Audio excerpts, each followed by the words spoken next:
बाद कोरोना का ग्राफ 3000 के नीचे। देश भर में कोरोना के 2704 नए मामले आए सामने। दिल्ली में आए सबसे अधिक केस।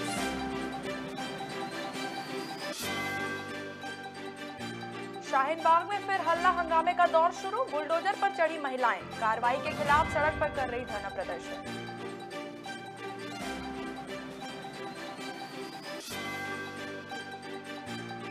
गृह मंत्री नरोत्तम मिश्रा ने कांग्रेस पर साधा निशाना। कहा, कांग्रेस बिजली संकट पर विधानसभा का विशेष सत्र बुलाने की मांग कर रही है, जिनके समय में बिजली कभी कभी ही आती थी।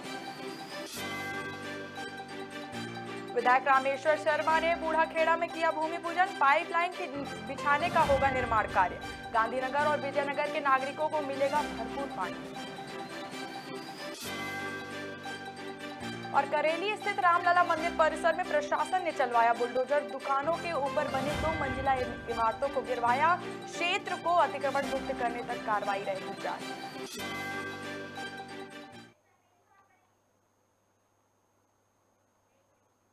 नमस्कार, आप देख रहे हैं खबर भारत और मैं हूं आपके साथ हिमांशी गुप्ता।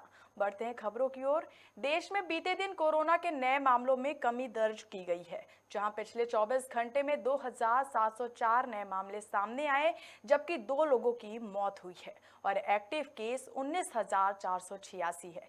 वहीं अब तक आधे से ज्यादा मामले अकेले राजधानी दिल्ली से सामने आए हैं।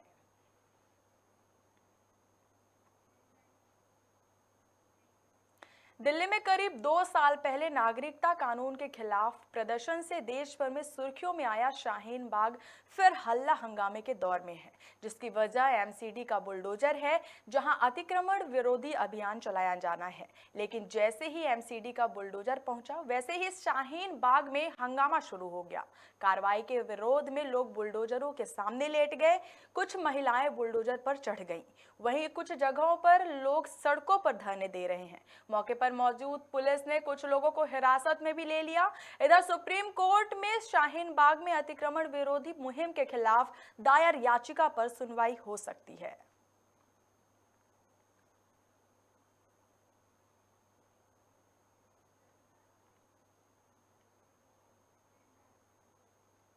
मध्य प्रदेश में पिछले 24 घंटे में कोरोना के 28 नए मामले सामने आए, जिसमें से 19 लोग ठीक हुए और एक्टिव केस की संख्या 199 बची है। यह जानकारी गृह मंत्री नरोत्तम मिश्रा ने दी है। साथ ही उन्होंने कांग्रेस पर निशाना साधते हुए कहा कि दिग्विजय सिंह पहले भी न्यायालय में सेना पर सवाल उठा चुके हैं, उनसे और कोई उम्मीद नहीं कर सकते।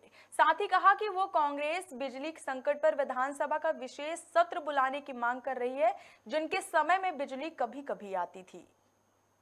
अब बताओ, कांग्रेस बिजली संकट पर मांग कर रही है, जिनके कार्यकाल में कभी कभी बिजली आती थी दिग्विजय सिंह के में, वो कांग्रेस मांग कर रही है। बिजली का बेड़ा गर्क ही इनने किया था।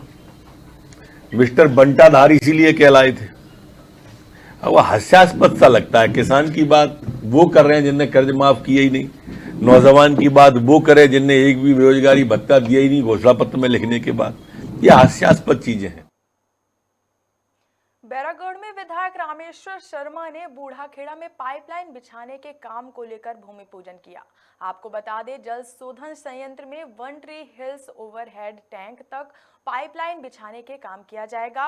वहीं विधायक शर्मा ने कहा कि शहर तालाब के निकट होने के बाद भी क्षेत्र के लोगों को जल संकट का सामना करना पड़ रहा है और कहां पाइपलाइन बिछाने के बाद गांधीनगर और विजयनगर के नागरिकों को भी भरपूर पानी मिल सकेगा।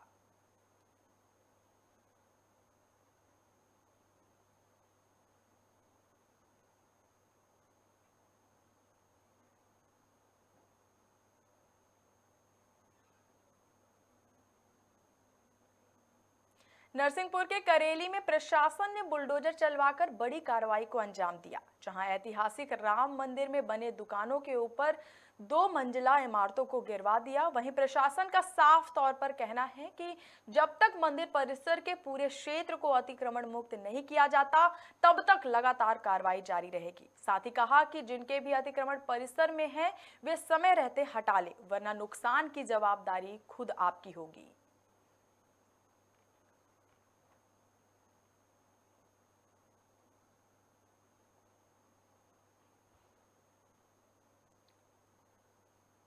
पूरे कार्रवाई को लेके?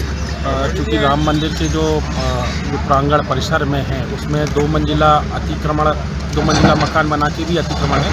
इस वजह से छोटी मशीनें से कार्रवाई नहीं हो पा रही थी, अतिक्रमण नहीं हट पा रहा था, इसलिए पोकलैंड मशीनें वगैरह और बड़ी मशीनें बुलाई गई हैं ताकि राम मंदिर के संपूर्ण परिसर से संपूर्ण अतिक्रमण हटाया जा सके। कब तक सर कार्रवाई ये चलेगी, चल रही है अभी, और कब तक जारी रहेगी?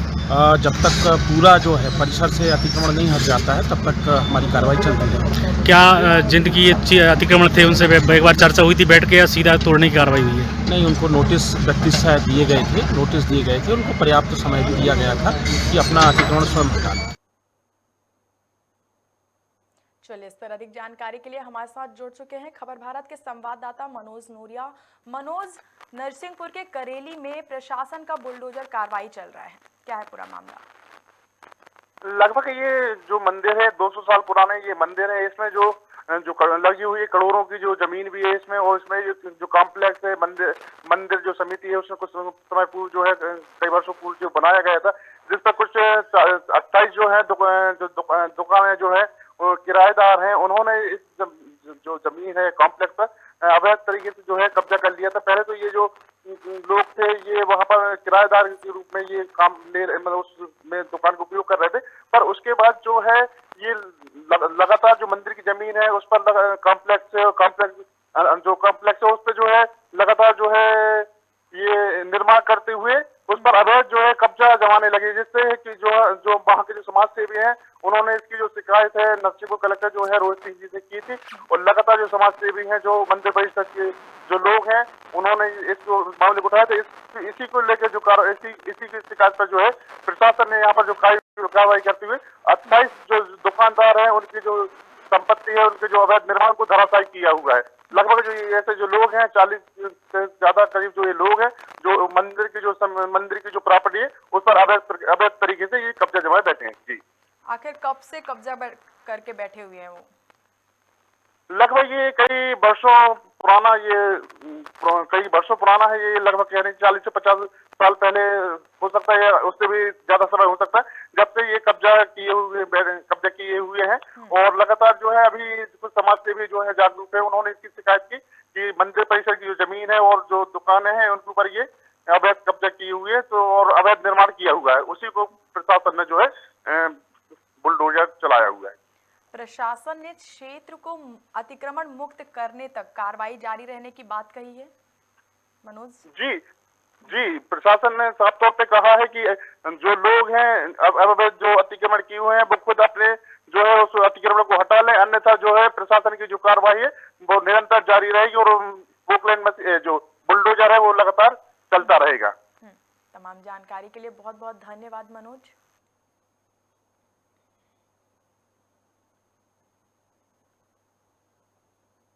अंबिकापुर के मणिपुर चौकी क्षेत्र में एक तेज रफ्तार कार ने 2 मोटरसाइकिल को टक्कर मार दी, जिसमें एक व्यक्ति की मौके पर ही मौत हो गई और 2 लोग गंभीर रूप से घायल हो गए। वहीं कार चालक मौके से फरार हो गया।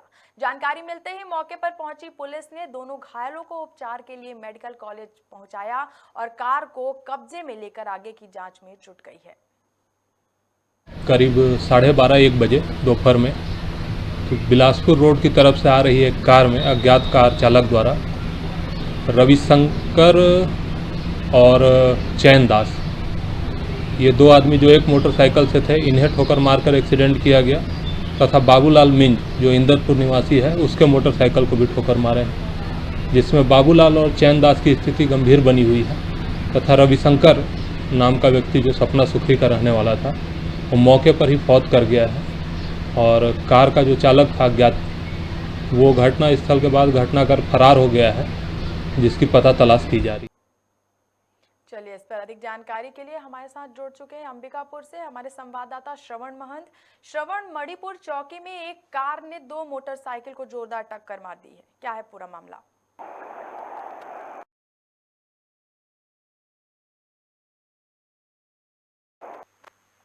जी श्रवण, एक कार ने 2 मोटरसाइकिल को टक्कर मारी है, क्या है पूरा मामला? देखिए, जो नेशनल हाईवे 130 है, कल वहाँ पे एक तेज रफ्तार कार ने 2 मोटरसाइकिल सवार को ठोकर मार दी, जिसमें एक जो व्यक्ति था मोटरसाइकिल सवार उसकी मौके पर ही मौत हो गई है। बताया जा रहा है कि ये दोनों जो मोटरसाइकिल है अंबिकापुर से बिलासपुर की ओर जा रहे थे और ये जो सांड बार है वो सांड बार के पास ये दर्दनाक हादसा हुआ है। और इसमें जो अलग अलग गांव के रहने वाले थे, एक गांव इंदरपुर का रहने वाला था जो बाबूलाल मिंज था, और दूसरा जो उसी क्षेत्र का ही रहने वाला था सपना सुकनी का, जिसमें दो मोटरसाइकिल सवार थे, जिसमें से एक जो व्यक्ति है उसकी मौके पर मौत हुई है। तो इस तरह से जो चालक था वो अभी तक फरार है, पुलिस उसका पत्तासाजी कर रही है। तो ये जो मामला है वो एक जिस तरह से मौत हुई है उसकी तेज रफ्तार की वजह से, तो ये एक बड़ा दर्दनाक हादसा है। घायलों की स्थिति कैसी है अभी श्रवण? घायलों को एम्बुलेंस के माध्यम से मेडिकल कॉलेज अस्पताल में भर्ती कराया गया है, जहां उनकी हालत अभी नाजुक बताई जा रही है। उसको काफी चोटें लगी है और जिस तरह से उनके परिवार वालों से हमारी बात हुई तो उनका कहना है कि अभी भी वो खतरे से बाहर नहीं है। चलिए, तमाम जानकारी के लिए बहुत बहुत धन्यवाद श्रवण।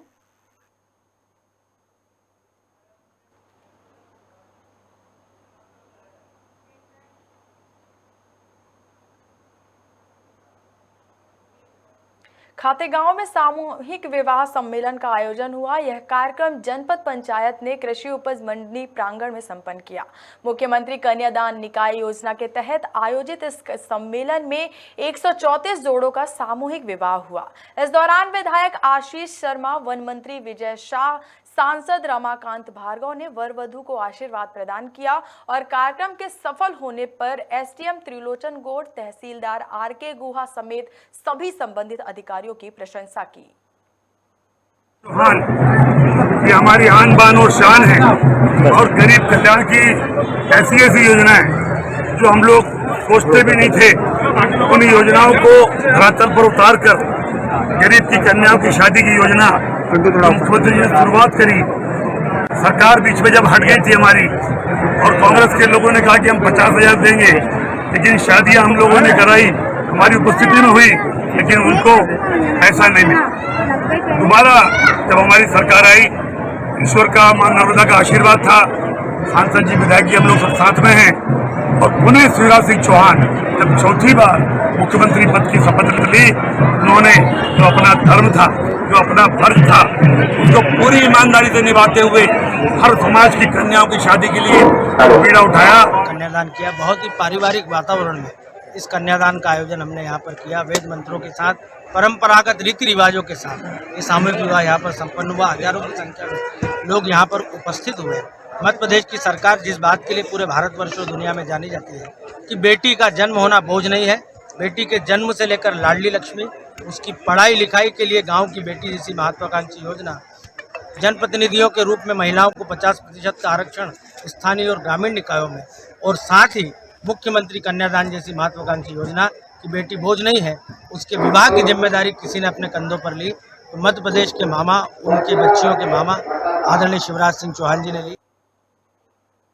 रायसेन में जिला स्तरीय लाडली लक्ष्मी योजना 2 कार्यक्रम का आयोजन हुआ, जहां कार्यक्रम में उपस्थित लाडलियों का पुष्प वर्षा और तिलक लगाकर अभिनंदन किया गया। वहीं लाल परेड ग्राउंड भोपाल में आयोजित प्रदेश स्तरीय कार्यक्रम का लाइव प्रसारण भी देखा गया। इसके बाद लाडलियों को ड्राइविंग लाइसेंस दिए गए। साथ ही सीमा बाघा हुसैन वाला बॉर्डर भ्रमण करने वाली लाडली आकांक्षा और सोनम लोधी को पौधा भेंट कर सम्मानित किया गया। इस दौरान प्रभारी मंत्री डॉक्टर अरविंद सिंह भदौरिया और परिवार कल्याण मंत्री डॉक्टर प्रभु राम चौधरी मौजूद रहे। कुछ काम राजनीति से ऊपर बढ़कर किए जाते हैं, दलगत राजनीति से ऊपर बढ़कर किए जाते हैं, तो इसलिए इस समाज उत्थान, राष्ट्रोत्थान में ये भी वोट बैंक का भी 50% है, तो इसलिए इनका उत्थान हो। ये पॉलिटिकल निर्णय नहीं है, मूल रूप से राष्ट्रोत्थान और प्रदेश उत्थान का निर्णय है, क्योंकि मैन मेकिंग प्रोसेस बोलते हैं। मैन मेकिंग प्रोसेस यानी व्यक्ति निर्माण की प्रक्रिया, व्यक्ति में महिला पुरुष कोई भी हो, तो मैन मेकिंग प्रोसेस में हमारी माताएं बहनों का, हमारी बेटियों का बड़ा योगदान हो, इसके लिए सरकार दृढ़ संकल्पित है। ये पॉलिटिकल एंगल नहीं है, लेकिन स्वाभाविक रूप से जो बेटियां मामा जिनके लिए कर रहे हैं वो मामा के लिए चिंता करेंगी। सीतापुर थाना से अश्लील वीडियो बनाकर वायरल करने का मामला सामने आया है। आपको बता दें, पीड़िता यह अपनी सहेली आकी तिग्गा के घर पकरी खार घूमने गई थी।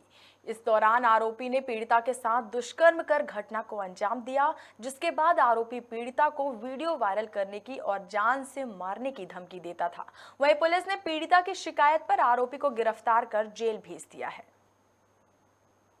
दिनांक 7/5/22 को मामले की पीड़िता अरुणा तिग्गा के द्वारा थाने सीतापुर में एक रिपोर्ट दर्ज कराया कि फिलिप तिग्गा जो है कि वो उसे सहेली के घर गई थी कि अपने कमरे में बुलाया, उसके साथ शारीरिक संबंध बनाया जबरन और धमकी देता है कि मुझसे आके मिलो नहीं तो वायरल कर दूंगा। और जब ये मिलने से इनकार कर दी तो उसका फोटो को वायरल कर दिया है, जो अपराध कायम कर आरोपी को गिरफ्तार किया गया है, जो न्यायिक रिमांड पर भेजा गया है।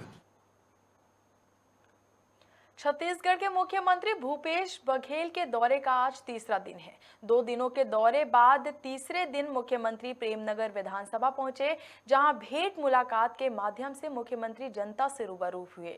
वहीं उन्होंने कई विकास कार्यों की सौगात भी दी। साथ ही औचक निरीक्षण और लोगों की समस्याओं को देखते हुए उनके कड़े तेवर भी नजर देखने को मिले, जिसके बाद जिले में अधिकारियों पर कार्रवाई भी की गई। इस दौरान मुख्यमंत्री ने पूर्व मुख्यमंत्री डॉक्टर रमन सिंह के फेसबुक पोस्ट पर पलटवार करते हुए भाजपा पर निशाना साधा।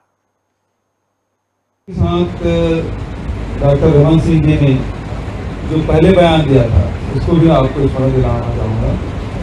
जब पूर्वेश्वरी जी ने कहा कि यहाँ कोई चेहरा नहीं होगा, तो फिर रमन सिंह जी ने कहा मेरा भी एक छोटा चेहरा है। अब रमन सिंह जी कह रहे हैं कि मोदी जी बड़ा चेहरा है। इसका मतलब ये अभी भी वो कहे मैं छोटा चेहरा हूँ, और इधर उनके जो प्रभारी लोग करें कोई चेहरा नहीं है। ये दोनों नेताओं के जो बयान हैं वो बिल्कुल विरोधाभास है। रमन सिंह छोटा चेहरा ही सही, लेकिन वो अपना दावा छोड़ नहीं रहे हैं, और जो केंद्रीय नेतृत्व भारतीय जनता पार्टी का वो कहते हैं कि कोई चेहरा नहीं होगा। शुजालपुर के फ्रीगंज क्षेत्र में भाजपा के वरिष्ठ नेता और पूर्व ऊर्जा विकास निगम के अध्यक्ष के पोते ने अज्ञात कारणों के चलते फांसी लगाकर आत्महत्या कर ली। वहीं मंडी पुलिस ने मर्ग कायम कर परिजनों को शव सौंप दिया है। साथ ही पुलिस जांच पर लगी है। वहीं इस आकस्मिक निधन से पूरे शहर में शोक है।